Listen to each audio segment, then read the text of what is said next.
Un poco árido, hasta para los cardiólogos es un poco árido.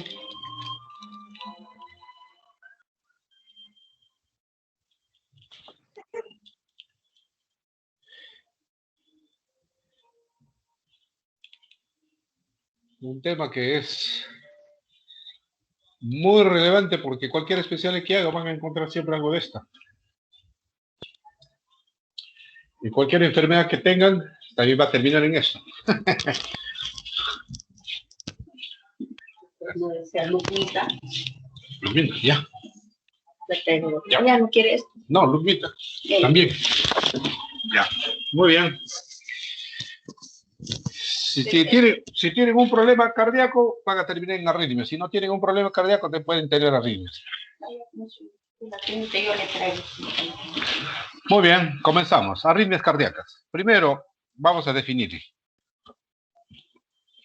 Si nosotros sabemos cuál es el ritmo normal de una persona, de un paciente, todo lo que es diferente a esa normalidad será pues una arritmia. Así de simple. ¿Ya? Entonces, el ritmo cardíaco que difiere del ritmo normal, que es sinusal, ¿ya? Será pues una arritmia. Y esto será producto de una alteración en la formación de los impulsos o será pues producto de una alteración en la conducción de los impulsos. ¿Ya?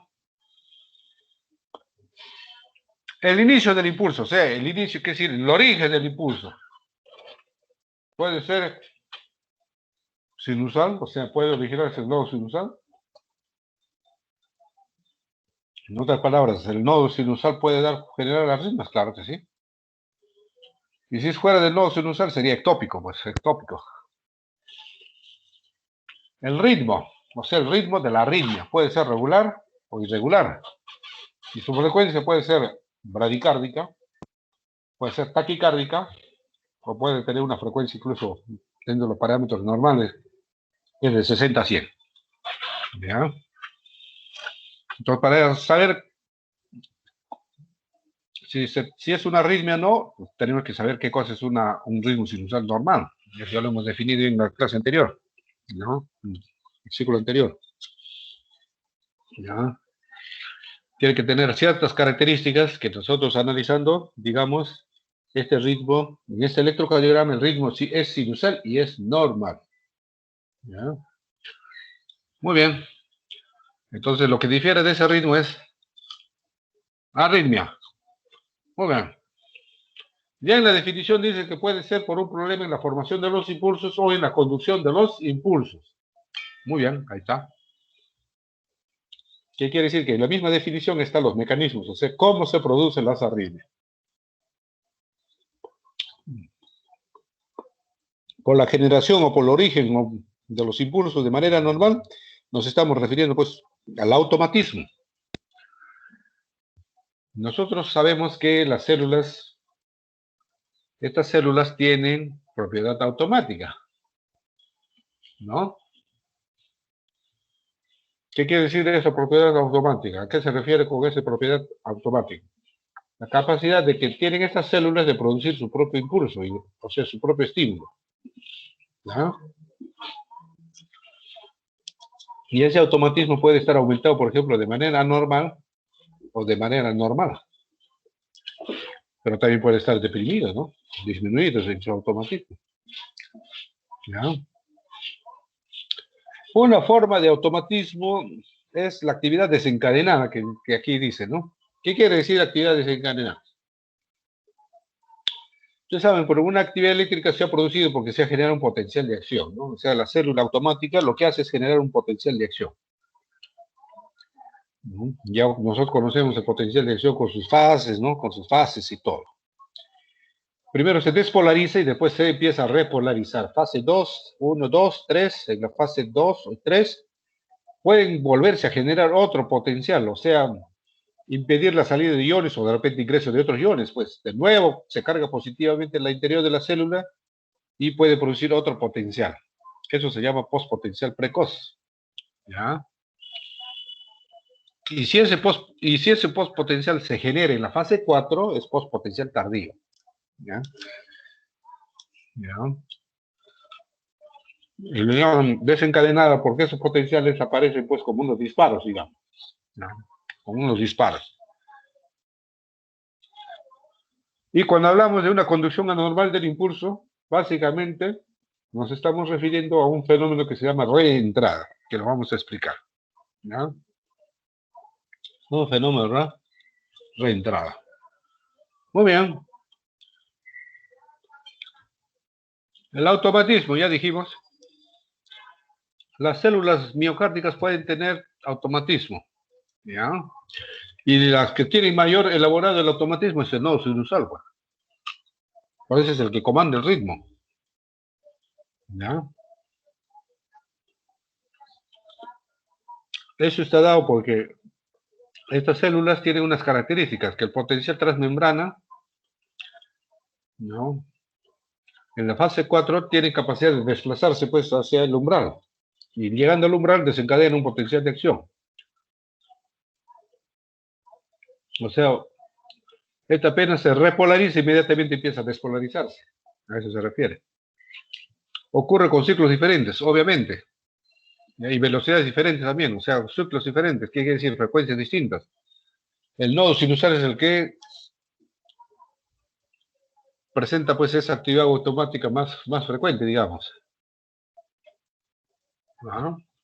Es por eso que el nodo sinusal es el dominante. ¿Ya? ¿Por qué? Porque tiene su frecuencia, o sea, la frecuencia intrínseca, que es decir, la capacidad de generar potenciales de acción. De esto está más elaborado en el nodo sinusal. El automatismo normal puede aumentar de manera exagerada cuando el corazón está sano.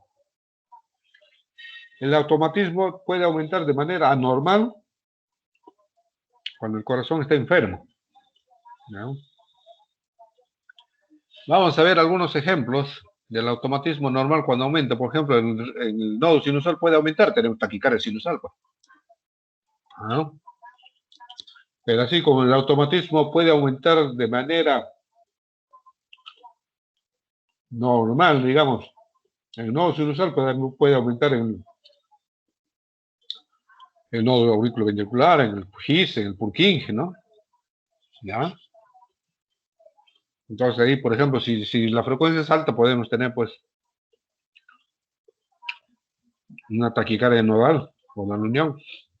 GIS Purkinje, taquicardia ventricular, pues. A nivel auricular, de miocardio auricular, taquicardia auricular. Si son varios focos, taquicardia auricular multifocal.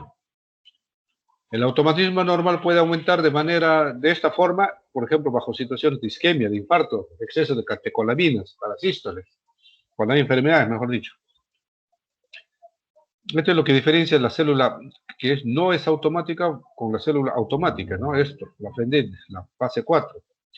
Fase que se llama despolarización diastólica espontánea, cuya elaboración está más dada en el nodo sinusal. Ustedes ven aquí, por eso su frecuencia es más, y menos elaborada más abajo, a niveles más inferiores. Obviamente el GIS Purkinje es el que tiene menos elaborada. Si este es, su frecuencia intrínseca está entre 60 y 100, de este está alrededor de 40, ¿no? La actividad desencadenada es lo que decíamos, o la generación de postpotenciales, puede deberse a postpotenciales o postdespolarizaciones, es lo mismo, tempranas o tardías.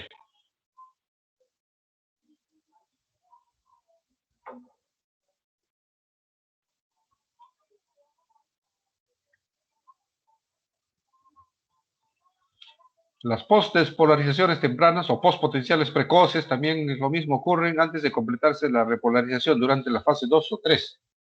Y los postpotenciales tardíos ocurren en fase 4. Algunos ejemplos. Postpotenciales precoces se generan, por ejemplo, en los síndromes de QT largo, ya sea congénito o adquirido. Y postpotenciales tardíos e intoxicación digital, y que es el ejemplo más típico, ¿no? También catecolaminas, reperfusión, QT también. El QT largo también puede generar postpotenciales tardíos.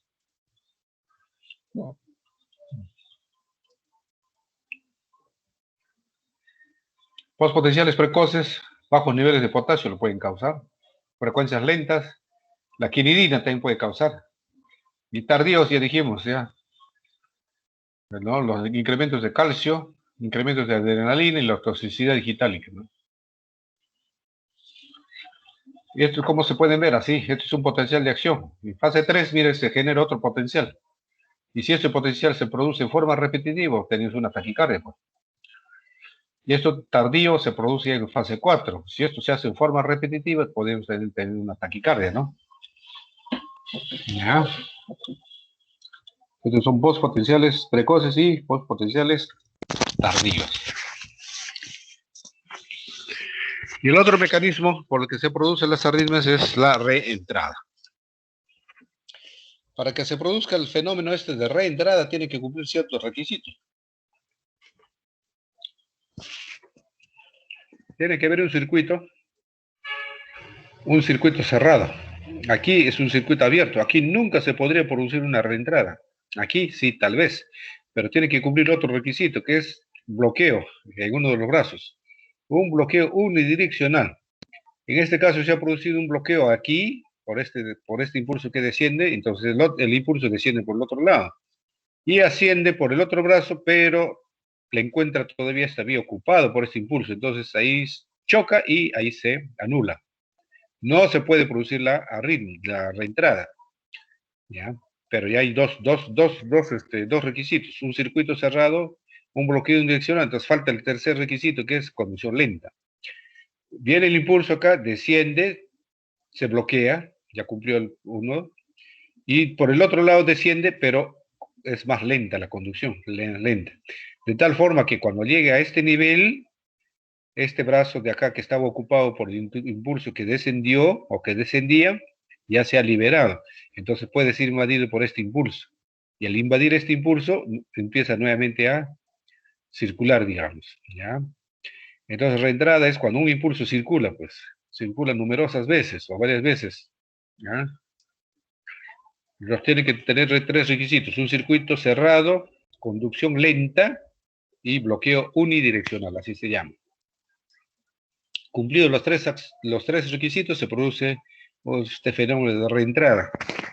Este fenómeno de reentrada, que puede ser ordenada cuando esto tiene una determinada dimensión que se mantiene estable, por ejemplo puede ser 300 milisegundos, o aleatoria cuando varía, pues la varía es la longitud de latido a latido. ¿No? Puede ser orgánica cuando existe. Por ejemplo, esto puede descender por el eje nodo aurículo ventricular GIS y vía accesoria. Entonces la vía accesoria existe, ¿no? La vía accesoria, por ejemplo, Wolf Parkinson hay. Entonces, aquí en estos casos se puede producir una reentrada. Claro que sí. Pero puede ser funcional. Por ejemplo, esto puede darse dentro del nodo aurículo ventricular. El nodo aurículo ventricular, si ustedes escarban en una doble, o sea, en una taquicardia de este tipo, las células van a ser iguales, parecidas. Lo que ocurre es que en un grupo de células, su conducción, por ejemplo, sus características electrofisiológicas pueden haber variado. Puede ser de conducción más lenta, y el otro brazo puede ser de conducción más rápida, entonces ya cumplió ya. Y si ambos se dan la mano, por decir, pueden producir un fenómeno de reentrada, ¿no? Ya, dentro de la misma estructura. ¿Ya? Entonces eso se llama funcional, ¿ya? Anatómica cuando existe y funcional cuando no. Microscópicamente incluso escarba y no lo va a encontrar. Ejemplos por reentrada, bueno, todas las taquicardias supraventriculares casi son la mayoría por reentradas, ¿ya? Los recibo con autodrómica, intranodal, la taquicardia por reentrada ramas, fibrilación auricular, flúter auricular, todos son por reentrada. Hasta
Chicos, hay que esperar. Al parecer el doctor se salió de la reunión.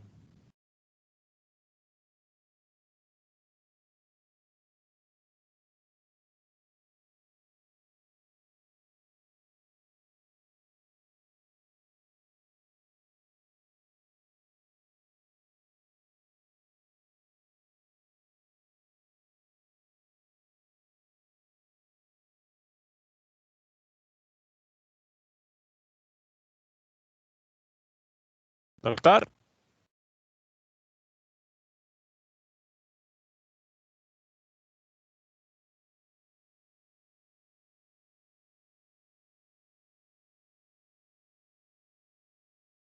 Doctor.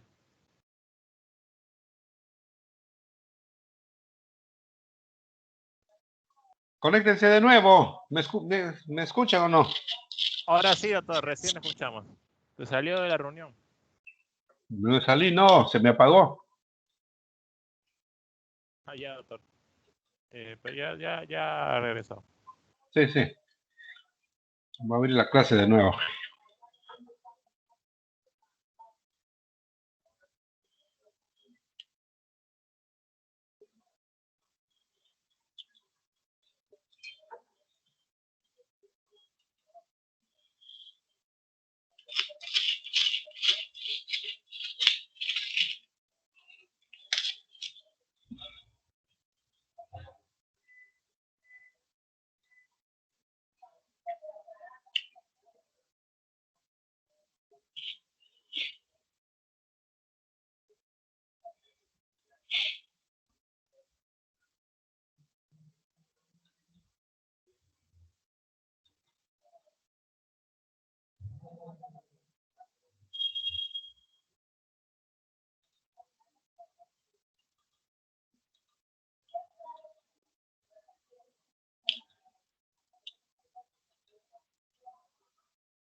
Muy bien.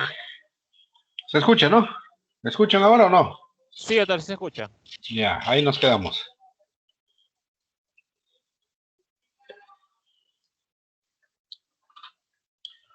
Y a partir de aquí vamos a hacer una división. Taquiarritmias y bradiarritmias. Rápidas y lentas. Muy bien. ¿Cuándo sospecharemos de una taquiarritmia? Diagnóstico. Vamos a empezar a hablar un poco del estudio.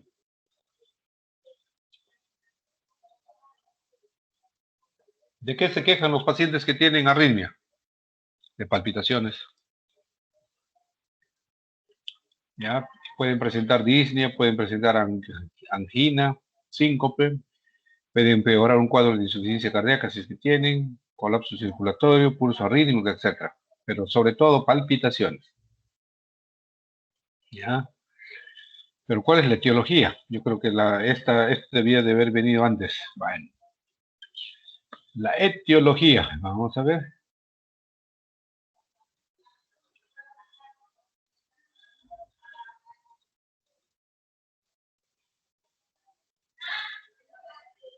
Síndromes arritmogénicos, o sea, causas, digamos. Las arritmias pueden presentarse en corazones perfectamente sanas, o sea, normal, sí, claro. En individuos, en personas sanas. Tenemos las taquicardias paroxísticas, ¿no? Síndrome de Wolff-Parkinson-White, la taquicardia por entrada en el nodo, la fibrilación auricular aislada, síndromes de QT congénitos, las taquicardias ventriculares paroxísticas, sobre todo en personas jóvenes, ¿no?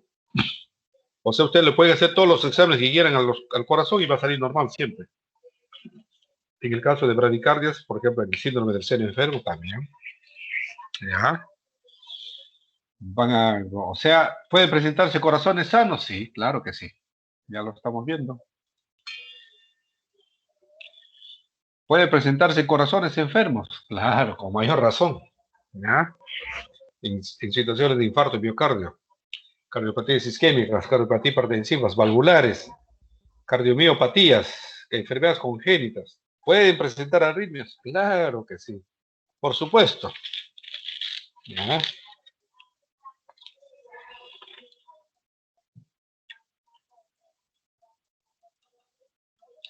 Seguimos.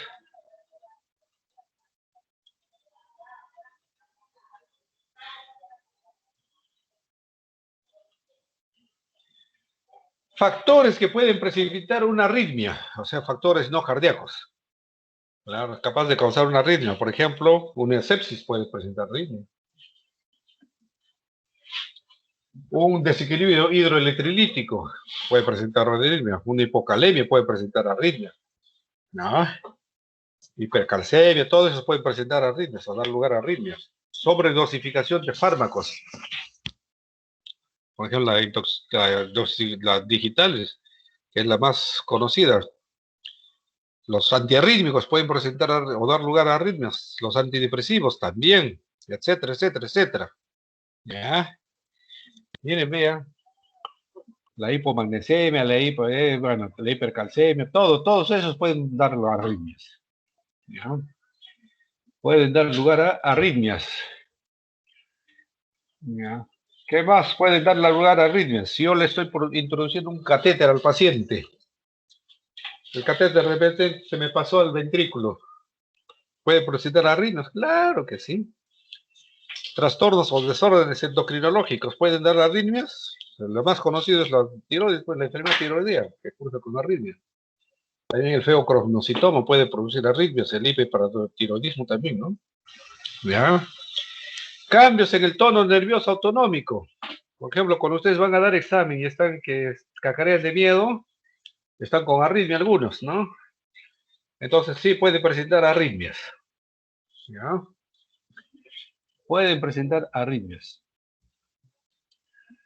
Las arritmias se clasifican según su frecuencia en taquiarritmias y bradiarritmias. Vamos a hablar de taquiarritmias, hemos dicho. Forma del QRS. O sea, las taquiarritmias se comienzan analizando por la forma del QRS. Si son anchos o si son estrechos. ¿Por qué será importante hacer esta diferenciación? Porque para estar seguros de que estamos frente a una taquicardia supraventricular, o sea, quiere decir que se originan en las aurículas o en el nodo auriculoventricular, o tiene el nodo auriculoventricular, tiene que ver con esta arritmia, de las ventriculares que se originan en el ventrículo. Obviamente las ventriculares pues no tienen buen pronóstico, ¿no? Su pronóstico es menos, o sea, es peor, pero esto no es tampoco, no se cumple de forma absoluta, ¿no? Y en relación de las bradiarritmias, básicamente vamos a tener las que se originan a nivel del nodo sinusal o tienen origen sinusal y cuando pasan estos impulsos de la aurícula a los ventrículos, o sea, el puente que sería en este caso el nodo auriculoventricular. Durante el pasaje a través de esta estructura pueden haber trastornos que se conocen como bloqueos. Vamos a ver de las taquiarritmias. Ya dijimos que las palpitaciones es el síntoma más frecuente. ¿Ya? Pero ejemplos, digamos, ¿qué ejemplos tenemos de taquicardias con QRS estrechos? O sea, QRS estrecho se refiere al complejo, ¿no? Que no está ancho. Taquicardia sinusal, auricular, flúter, fibrilación, todas las taquicardias que vemos, incluso taquicardia ventricular pueden tener QRS relativamente estrecho, obviamente que sí. Si se origina, por ejemplo, en la parte muy superior del tronco del haz de His, si se origina en la parte muy superior del tronco del haz de His, entonces su recorrido del impulso va a ser pues por el haz de His, fibras de Purkinje casi como si fuese de conducción normal, ¿no? Entonces el complejo no va a estar tan ancho. ¿Y cuándo será el QRS estrecho? Ancho, diré. Todas esas taquicardias supraventriculares que hemos visto en el anterior, esto de acá, siempre y cuando haya, por ejemplo, un bloqueo de rama pues preexistente, por decir, ¿no? O sea, una taquicardia supraventricular con bloqueo de rama preexistente o funcional. Si ya sabemos que un bloqueo de rama derecho, pues el complejo es ancho, pues imagínense, pues en una taquicardia supraventricular el complejo va a seguir ancho, ¿no? ¿Ya? En las taquicardias recíprocas autorodórmicas del Wolff-Parkinson-White, en las taquicardias supraventriculares en las que miden vías accesorias, otras, la recíproca antidrómica, en las taquicardias por entrada auriculoventricular, pero cuando la anterior es a través de fibras de Mahain pues es fibras de conducción muy lenta, entonces el complejo es muy ancho. Y obviamente los que tendrán el QRS ancho serán las taquicardias ventriculares, pues. Mientras más bajo sean el origen de las taquicardias ventriculares, más ancho será pues el complejo. ¿Ya?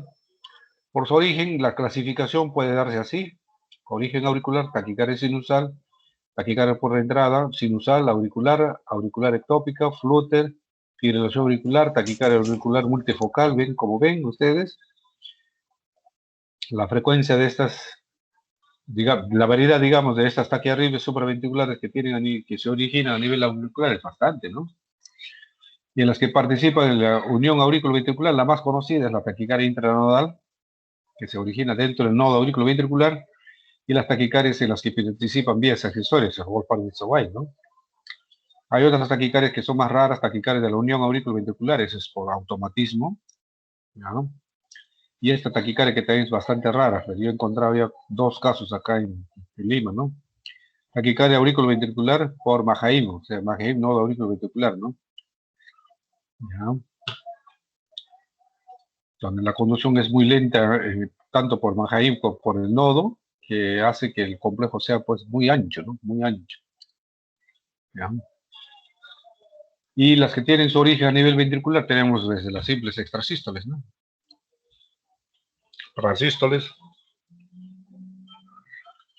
La taquicardia ventricular monomorfa. Monomorfa quiere decir de una sola forma, sostenida es que dura, ¿ya? Prolongada. Monomorfa no sostenida o autolimitada, que cesa. La polimorfa es cuando tiene pues múltiples morfologías los complejos, ¿no? Torsades de Points. La repetitiva o monomórfico en salvas de Galabardín. Fascicular, que se origina al nivel de los fascículos, puede ser, por ejemplo, en la rama derecha. Catecolamina dependiente es la que está inducida por esfuerzo, ¿no? Una persona que hace esfuerzo y empieza a hacer una taquicardia ventricular. Esto puede matar, esto mata. La taquicardia ventricular bidireccional. La taquicardia ventricular de la displasia ritmógena del ventrículo derecho también mata. Flútero leteo ventricular mata. Fibrilación ventricular mata. Esto, la fibrilación ventricular está muerto el paciente, pues, que sería reanimación. ¿Ya? Entonces ustedes ven, es amplio la variedad. Aquí no todos son de la misma, digamos, de la misma morbilidad, morbimortalidad tampoco. O sea, no todos causan mortalidad igual como uno pudiera pensar. Muy bien, pero ¿cómo hago el diagnóstico? Obviamente el diagnóstico tengo que basarme pues en un electrocardiograma, ¿no? Entonces tengo que ver primero cómo es el complejo QRS. ¿No? Si es ancho o estrecho. Y hay que ver si hay ondas P o no hay ondas P, pues, y cuál es la relación de estas ondas P con el complejo. Ya, eso es fundamental. Si hay ondas P, pues tienen que ser supraventricular, ¿no? Y si está relacionado con el complejo, aún más. Pero puede haber ondas P, claro que sí. Pero pueden estar disociados del QRS. Ah, entonces eso tiene otra explicación. Ya. Entonces aquí lo primero que hay que ver es ancho o estrecho. ¿Ya? Si es ancho, me pregunto, ¿taquicardia ventricular, sí o no? Me pregunto. Entonces ya empiezo a deducir, ¿no? Entonces al paciente le digo, oiga, ¿usted ha tenido alguna vez problemas con su corazón? Sí, me dice, infarto el año pasado. Entonces es taquicardia ventricular. Hasta no demostrar lo contrario, es taquicardia ventricular. O sea, toda taquicardia con QRS ancho que se produce en un paciente con antecedente cardiópata es taquicardia ventricular. ¿Ya?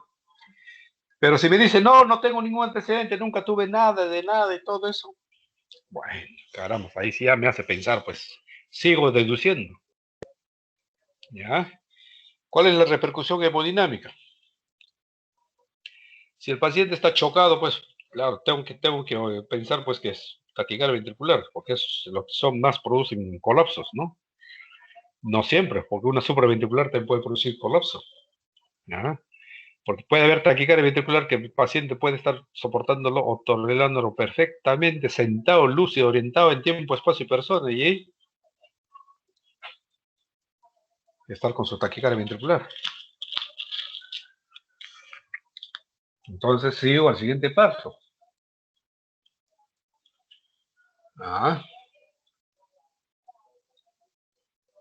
Y ahora digo, ¿qué hago? Pero para diferenciar de una taquicardia ventricular versus supraventricular con aberrancia, porque el complejo es ancho, tengo que saber pues qué cosa es una aberrancia. Primero, ¿qué cosa es una aberrancia? La aberrancia no es más que el ensanchamiento del QRS debido a un retardo o bloqueo en las ramas del haz de His. O en la conducción intermiocárdica, o sea, se hace la conducción intermiocárdica muy lento, entonces el complejo se ensancha. Y dos son los mecanismos por los que se produce aberrancia: por un súbito acortamiento de la longitud de ciclo y por una conducción retrógrada oculta. ¿Ya? Por una conducción retrógrada oculta. La aberrancia de fase 4 es cuando eso ya se produce con la bradicardia. Entonces, aplico estos conocimientos y todavía pues persisten mis dudas. Obviamente que yo, después de haber analizado el electrocardiograma y todo eso, debería de estar capacitado de decir, estoy frente a una taquicardia ventricular o taquicardia supraventricular con aberrancia. Sin embargo, a esto yo le puedo asociar pues mi examen clínico, ver pues si hay signos clínicos de disociación auriculoventricular que apoyarían más la posibilidad de que sea taquicardia ventricular. Pero si no soy capaz de analizar, pues me mando a matar, pues mejor. Pero habrá pues algunos puntos, digamos, que debo yo aprendérmelo de memoria siempre. Entonces, frente a una taquicardia de QRS anchos, estoy frente a una taquicardia ventricular. Si en el electrocardiograma encuentro latidos de fusión, latidos de captura o disociación auriculoventricular.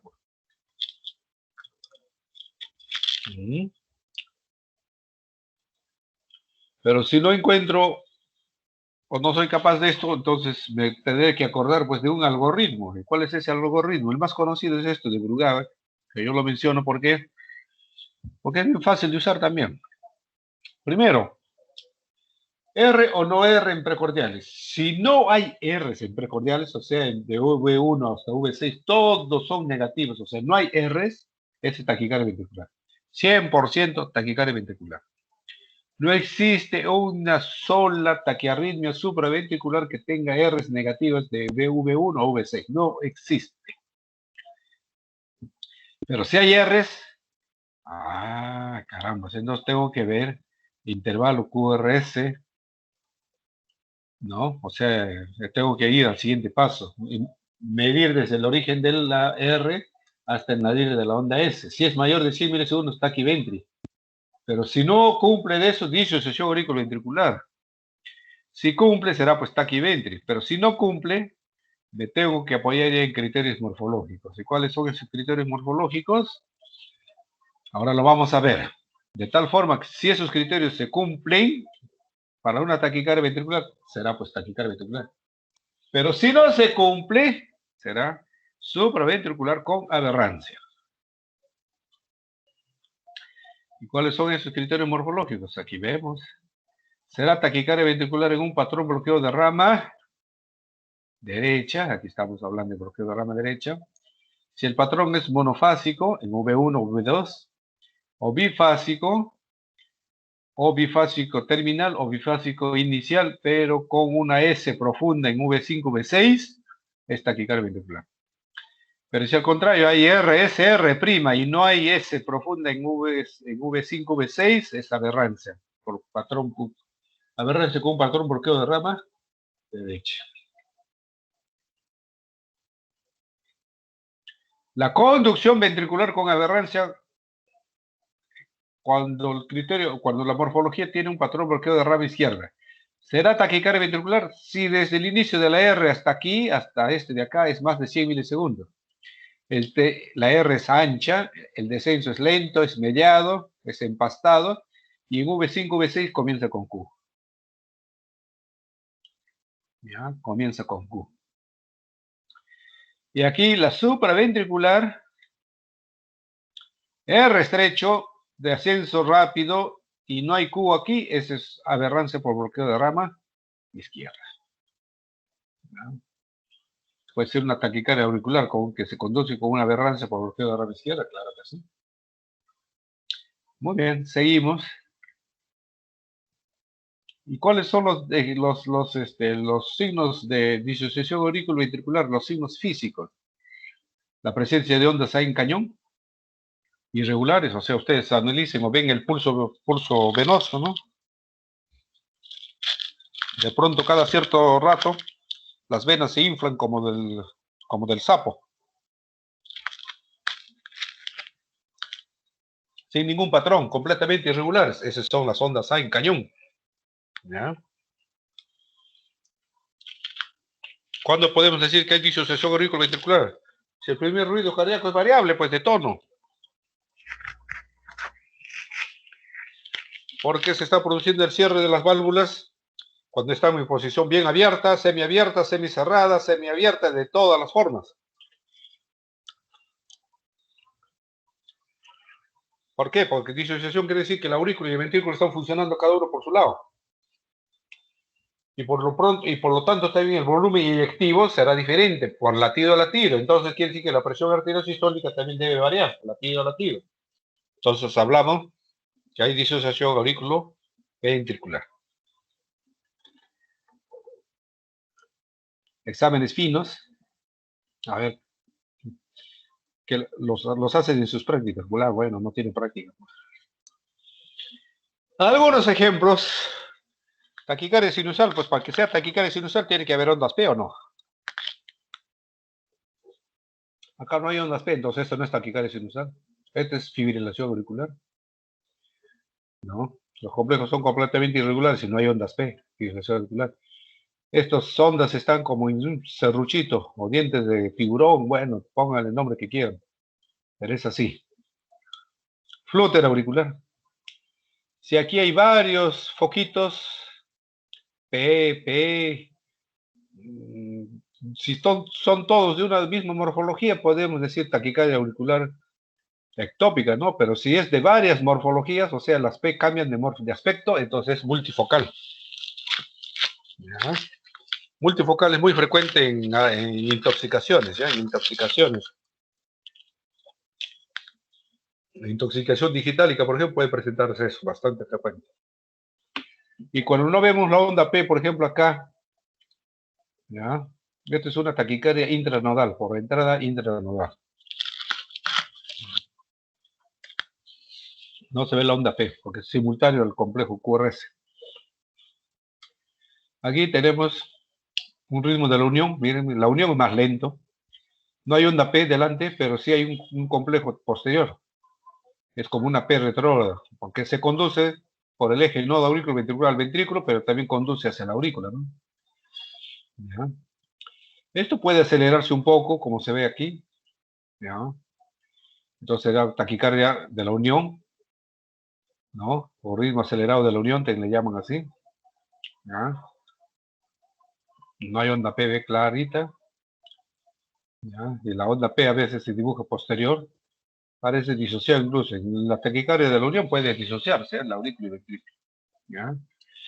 Este es un Wolf Parkinson White. Ustedes ven aquí la onda delta que bruscamente empieza a hacer una taquicardia, pero conduciéndose por el eje normal, o sea, no por la vía accesoria. Por eso que el complejo en este caso, de lo que era anchito, se adelgazó, ¿no?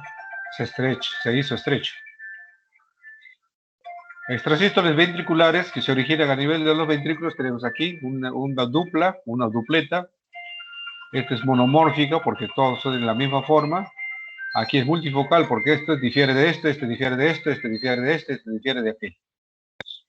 Cuando es multifocal es fatal, ¿eh? Multifocal quiere decir que un corazón muy enfermo. ¿Ya? Aquí hacen bigeminio. Miren, ve cómo varía el complejo de anchura. ¿Ya? Este es lo que se llama aberrancia de fase 3, o sea, este extrasístole, si se acerca más a este latido, va a sufrir más aberrancia, como en este caso, está más próximo, más aberrado. ¿Ya? Y si se aleja, menos aberrado. Aquí tenemos una taquicardia ventricular. Miren, ve ustedes, aquí podemos decir una taquicardia ventricular. Aquí ven un complejo que es estrecho y acá un complejo que es medio estrecho y medio ancho. Este es un latido de fusión, o sea, se fusiona un ancho con un estrecho. Este es un latido de captura, ¿ya? Es puro estrecho nada más. Y aquí ven una onda P por acá, está disociado por la onda P, ¿no? Pues si estuviera asociado, pues tendrían que ver onda P en todos. Pues aquí está, por acá hay uno aislado, después acá hay otra P, creo. Y parece que la otra P estuviera de repente aquí, puede ser este de acá, no estoy seguro, pero está completamente disociado. Esta es una taquicardia ventricular. Yo veo esto, las latidos de fusión de captura es taquicardia ventricular. Torsades de Point, ¿ya? Que es en espiral, creciente y decreciente. Flúter ventricular le llaman a esto, flúter ventricular, pues más rápido. Generalmente es de una sola morfología y acá fibrilación ventricular, pues aquí ya el paciente está en paro cardíaco. Y bradiarritmias, bueno.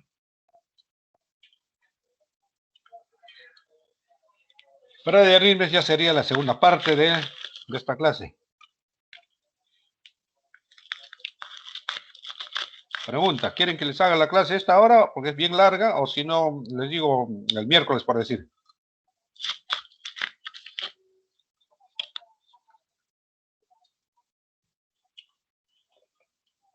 ¿Qué dice el delegado? Porque las demás promociones se están dictando en 2 turnos, ¿no? En 2. Chicos, opinen. ¿Ahorita le hacemos una teoría o otro día?